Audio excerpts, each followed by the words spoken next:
Guys अस्सलाम वालेकुम welcome to Das kitchen. இன்றைக்கி தாஸ் கிச்சனில் என்ன செய்ய போகிறோன்னா பக்ரீத்கான ஸ்பெஷல் ஹரீரா தான் செய்ய போகிறோம். வாங்க எப்படி செய்கிறது பார்க்கலாம். இதுக்கு பாதாம் எடுக்கணும், முந்திரி எடுத்துக்கிறேன், கசா எடுத்துக்கிறேன், விதை, பச்சரிசி வந்து நான் 100 எடுத்திருக்கேன். அதுக்கப்புறமா கசகசா, வெள்ளரி விதை, பச்சரிசி இதெல்லாம் வந்து நான் ஒரே கப்பில் போட்டு தண்ணி ஊற்றி ஊற வச்சுக்கிறேன். ஒரு நைட் ஃபுல்லாக நான் ஊற வைக்க போகிறேன். இது பாதாமுக்கு வந்து நான் சுடு தண்ணி போட்டு அதோட தோல்லாம் நீக்க வைக்க போகிறேன். முந்திரியில் கூட நான் தண்ணி ஊற்றிக்க போகிறேன்.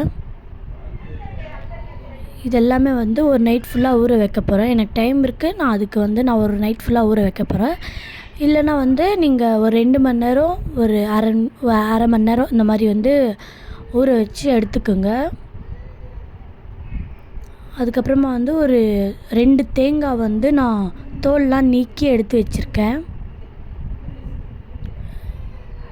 இப்போ வந்து ஒரு மிக்ஸி ஜாரில் வந்து நம்ம ஊற வச்சதெல்லாம் போட்டுக்கலாம். நம்ம தேங்காய் கூட தனியாக போட்டுக்கலாம். ஒரு பெரிய ஜாரில் வந்து தேங்காவை போட்டுக்கலாம். சின்ன ஜாரில் வந்து நம்ம பாதாம், முந்திரி இதெல்லாம் ஊற வச்சுருக்கோம்ல, இதெல்லாம் தண்ணி கழுவிட்டு அதை சேர்த்துக்கலாம்.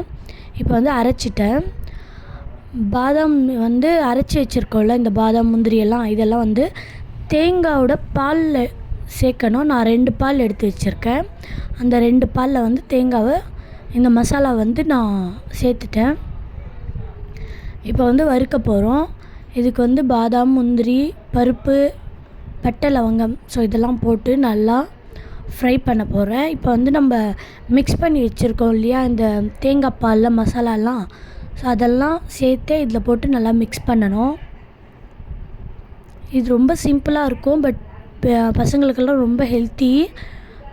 இதுவும் வந்து நான் பால் வந்து சூடு பண்ண பால் இதில் நான் சேர்த்துக்கிறேன். இதை ரெடி ஆகிடுச்சு. கிச்சனுக்கு லைக் பண்ணுங்கள், கமெண்ட் பண்ணுங்கள்.